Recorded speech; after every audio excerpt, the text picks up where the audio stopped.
حق تو یہ ہے جناب اسپیکر کہ آپ کی قیادت میں اس ایوان کو کم از کم 3 دن تک بند کر دیا جاتا احتجاج کے طور پر کہ آئندہ اس ایوان کے ساتھ اور اس کے اراکین کے ساتھ اس قسم کے اقدامات نہیں ہوں۔ جناب والا،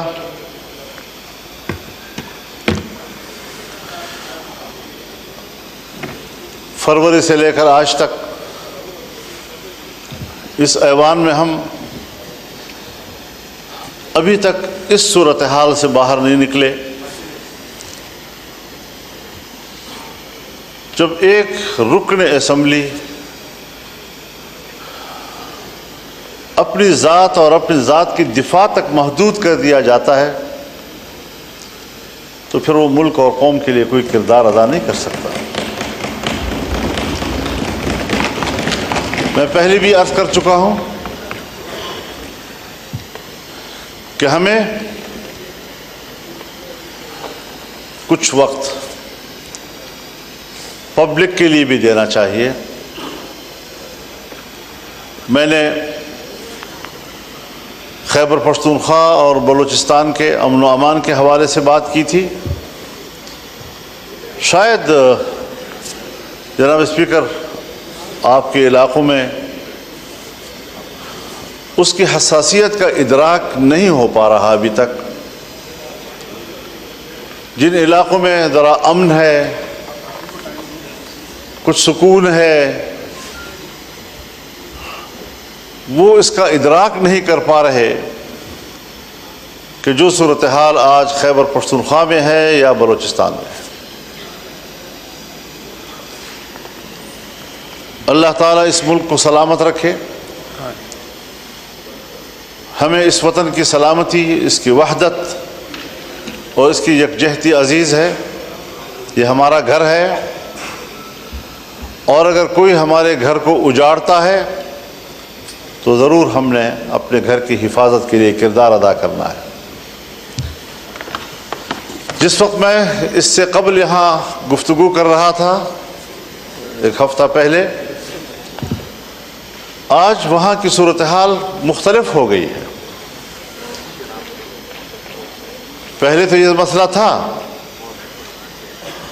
کہ پولیس کے بارے میں میں نے کہا کہ سورج غروب ہونے سے پہلے وہ تھانوں میں محدود ہو جاتے ہیں، انہیں باہر نکلنے سے منع کر دیا گیا ہے، ساری رات صبح تک مسلح گروہوں کے قبضے میں ہوتی ہے، سڑکیں ان کے قبضے میں ہیں، دیہاتیں ان کے قبضے میں ہیں، دیہاتوں کی مسجدیں ان کے قبضے میں ہیں، لوگوں کے بیٹھکیں ان کے قبضے میں ہیں۔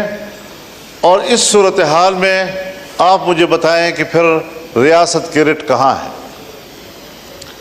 فوج کہاں ہے؟ ریاست کی دفاع کی قوت کدھر ہے؟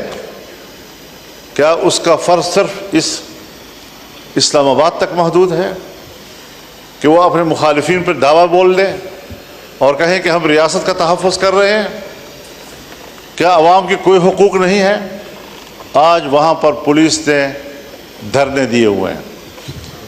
لکی مروت سے یہ دھرنا شروع ہوا ہے اور اب یہ ڈیرہ اسماعیل خان میں بھی بڑھ رہا ہے، صورتحال وہاں بھی پھیل رہی ہے، باجوڑ میں بھی چلا گیا ہے، بنو میں بھی چلا گیا ہے، اور مختلف اضلاع میں اگر پولیس نے دھرنا دے دیا، بائیکاٹ کر دیا، اپنے فرض کے انجام دہی سے پیچھے ہٹ گئے، آپ مجھے بتائیں کہ کیا صورتحال ہوگی؟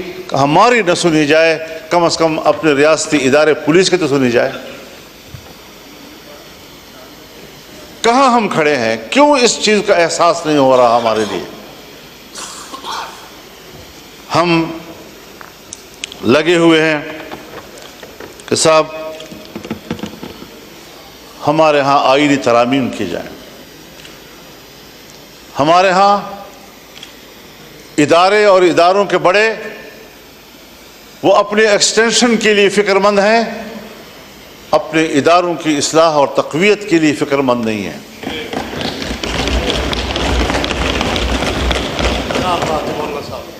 ایکسٹینشن کا عمل اگر فوج کے اندر ہے تب بھی غلط ہے، اگر عدلیہ کے اندر ہے تب بھی غلط ہے، اگر سول بیوروکریسی کے اندر ہے تب بھی غلط ہے۔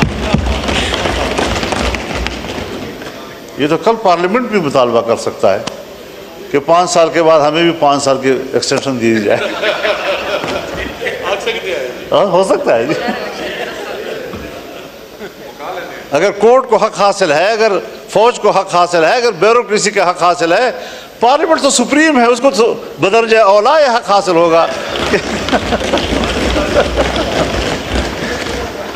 یہ روایتیں حضرت کوئی اچھی روایات نہیں ہیں، اور میں برملا اس بات کا اظہار کرنا چاہتا ہوں کہ اس حوالے سے ہماری پوزیشن بالکل واضح ہے، ہم اپوزیشن ہیں، اس پر اپوزیشن کا کردار ادا کریں گے، اور کبھی ہم اس ملک کے اندر ایک غلط روایت کی بنیاد نہیں ڈالنے دیں گے۔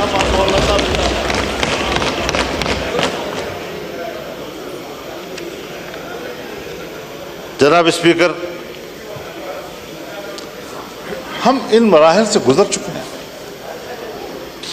جنرل مشرف کا زمانہ تھا، ہم اپوزیشن میں تھے، ایل ایف او کے ذریعے انہوں نے سپریم کورٹ کے چیف کے جج کی عمر 68 سال کر دی تھی، اور ہم نے لڑ کر اس کی عمر کو 65 پہ لے آئے بڑے مشکل کے ساتھ۔ ایک فوجی حکومت میں فوج کے فیصلے کو ریڈیوس کیا جہاں تک ہم سے ہو سکتا تھا۔ میری اپنی ذاتی رائے یہی تھی کہ ان کو 62 سال تک رکھا جائے، لیکن بہرحال دوستوں کی اجتماعی رائے میں 65 سال ہوئی۔ اس 65 سال کے فیصلے پر ہمارے بھائی ہیں، ہمارے محترم ہیں، پاکستان پیپلز پارٹی اس وقت یہاں ہمارے ساتھ اپوزیشن میں بیٹھی تھی، اپوزیشن میں بیٹھ کر انہوں نے میرے اوپر تنقید کی تھی، ایم اے اوپر تنقید کی تھی کہ آپ نے 65 سال کیوں دیے ہیں ان کو۔ آج آپ ان کی عمر کے اضافے میں وہاں اس بینچوں میں بیٹھ کر اس کی تائید کریں گے؟ کیسے کریں گے؟ کیوں کریں گے میرے بھائی؟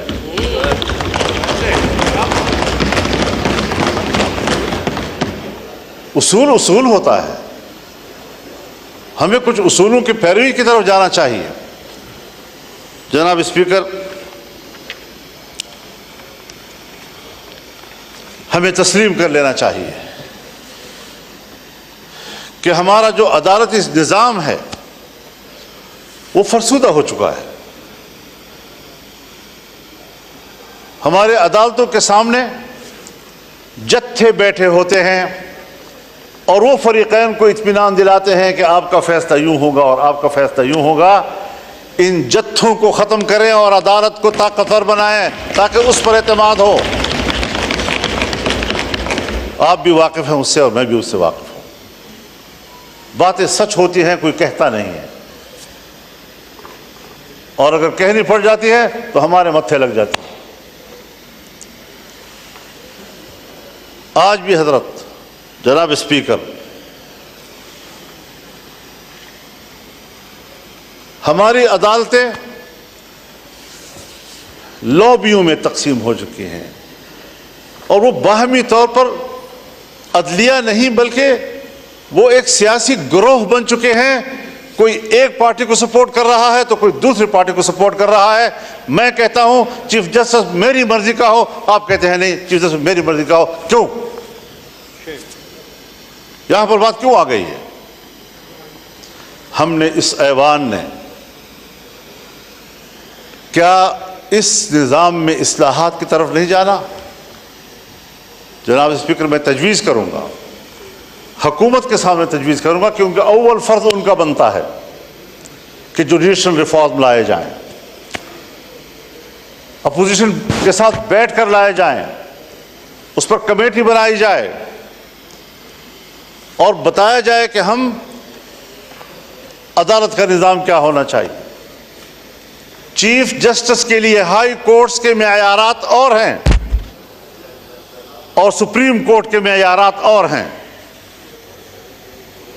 فوج میں چیف کے لیے معیارات اور ہیں، اور عدلیہ میں چیف کے لیے معیارات اور ہیں۔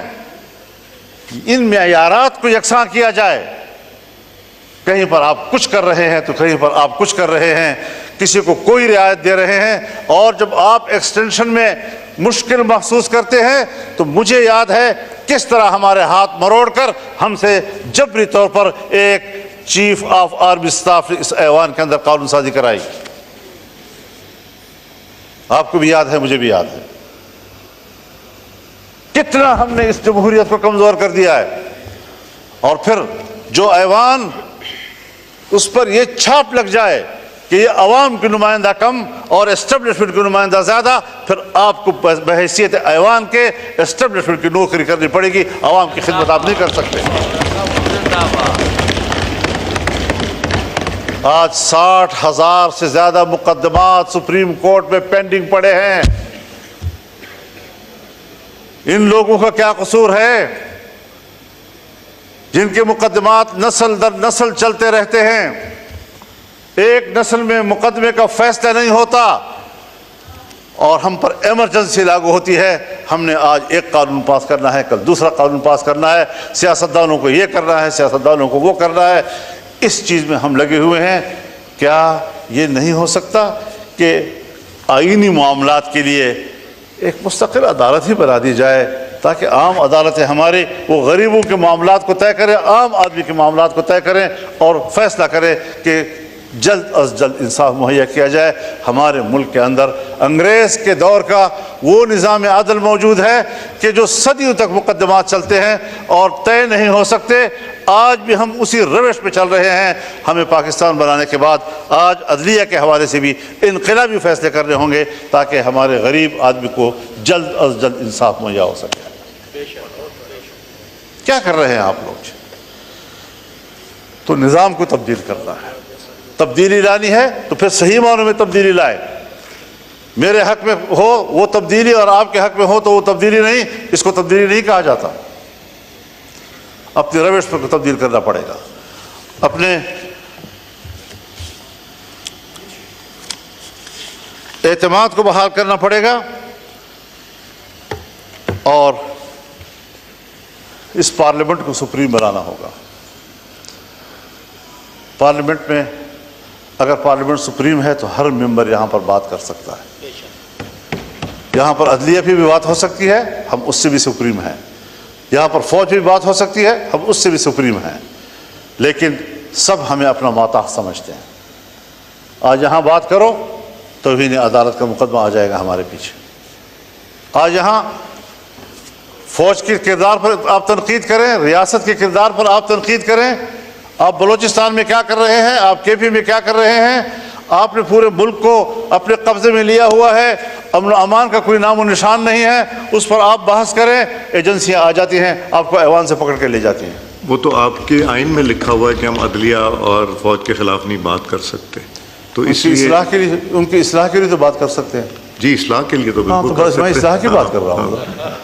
میں ان کو تنقید تو نہیں کر رہا. سر آنکھوں پر عدالتیں، فوج کے جنرل سر آنکھوں پہ. جی تو میں اسی لیے کہہ رہا تھا کہ ججز ہمارے سر آنکھوں پہ، کیونکہ لکھا ہوا ہے تو اس لیکن ان کے لیے نظام کو تو ٹھیک کریں جی، تاکہ وہ جبر تو نہ کریں، آئین سے تجاوز تو نہ کریں، اخلاق سے تجاوز تو نہ کریں، پارلیمنٹ کا تقدس تو نہ خراب کریں. ہم ان کے خلاف نہیں بولیں گے، میں آپ سے وعدہ کرتا ہوں.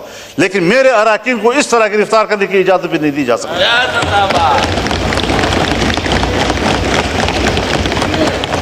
آپ کسٹوڈین ہیں، آپ نے صحیح کردار ادا کیا ہے، اور صرف ایوان کی بلڈنگ نہیں، لاجز بھی آپ کے انڈر ہیں. وہاں پر بھی پولیس کو جانے کی اجازت نہیں ہونی چاہیے آپ کی اجازت کے بغیر. تو یہ ساری وہ صورتحال ہیں. وہ بھی مولانا صاحب آپ کو یاد ہے کہ ایک دفعہ جب ہوا تھا اس کے بعد سب نے مل کے ڈلوایا تھا کہ لاجز بھی پارلیمنٹ کا حصہ گنا جائے گا. تو وہاں بھی آپ صحیح کہہ رہے ہیں کہ وہاں بھی جانے کی اجازت نہیں ہونی چاہیے اور ہے بھی نہیں. تو یہ ساری صورتحال ہے. ٹھیک ہے، ایک کرائٹیریا ہے کہ سینیئرٹی کی بنیاد پر فیصلے ہونے چاہیے، لیکن صرف سینیئرٹی بھی تو کافی نہیں ہوتی. ذرا ریکارڈ دیکھا جائے، اہلیت کتنی ہے اس کی، ذرا دیکھا جائے فٹنس کیا ہے اس کی. فالج زدہ معذور آدمی کو بھی آپ کہہ دیں کہ وہ چیف جسٹس ہو، چیف آف آرمی اسٹاف بن جائے، وہ کیسے ہو سکتا ہے؟ تو اس ساری چیزوں کو دیکھ کر ہمیں اصلاحات کی طرف جانا چاہیے، اور اس کے لیے میں تو یہ سوچتا ہوں اور میری تجویز ہوگی کہ چیف جسٹس کے لیے جوڈیشل کونسل اور پارلیمانی کمیٹی کا مشترکہ اجلاس ہو، اور یہ فیصلہ کریں کہ کس کے حق میں فیصلہ کیا جاتا ہے، پینل لائے جائیں، 3 کے لائے جائیں یا 5 کے لائے جائیں، لیکن اصلاح کی طرف تو جائیں۔ ممکن ہے میری رائے غلط ہو، میں کوئی ایسی بات نہیں کہہ رہا ہوں کہ خدا نخواستہ کوئی حتمی بات ہے، لیکن اس پارلیمنٹ کو پر اعتماد کیا جائے، اس کی کمیٹی بیٹھے، ان کے ساتھ بیٹھے، سوچے اس بات پر کہ ہم نے عدلیہ کے اندر اصلاحات کیسے لانی ہے اور ایوان میں پیش کیے جائیں۔ تو ان چیزوں پر ہمیں فوکس کرنا چاہیے۔ میری جماعت اس کے لیے سنجیدہ ہے، اور شاید ہم اپنے وکلاء کے مشورے کے ساتھ اس حوالے سے کچھ تجاویز ایوان میں لائیں گے بھی، اور کوشش کریں گے کہ ہم اس ملک کے اداروں کی اصلاحات کی طرف جائیں اور اداروں کو اپنے حدود سے تجاوز کرنے کے راستے ہم بند کر دیں، چاہے وہ فوج کا ادارہ ہو، چاہے وہ عدلیہ ہو، چاہے وہ بیوروکریسی ہو۔ اگر پارلیمنٹ، آپ بھی ابھی مجھے کہہ رہے ہیں کہ ہم نے طے کیا ہے کہ ہم نے یہ تنقید نہیں کرنی، اگر میں پارلیمنٹ ہوتے ہوئے اپنے حدود کا احترام کرتا ہوں تو فوج کو بھی اپنے حدود کا احترام کرنا ہوگا، اور ججز کو بھی اپنے حدود کا احترام کرنا ہوگا۔ یہ اصول ہونا چاہیے۔ تو ان کی تقرری کے لیے بھی ایک میکینزم ہونا چاہیے، عدالتی اصلاحات ہونے چاہیے، آئینی امور پر کون غور کرے گا، عام آدمی کے مقدمات پر کون غور کرے گا، 60,000 پینڈنگ کیسز جو ہے وہ کس طرح طے ہوں گے، یہ ساری چیزیں وہ ہے کہ ہمیں ان کی اصلاحات کی طرف بڑھنا ہوگا۔ میں اس وقت حکومت کو خاص طور پر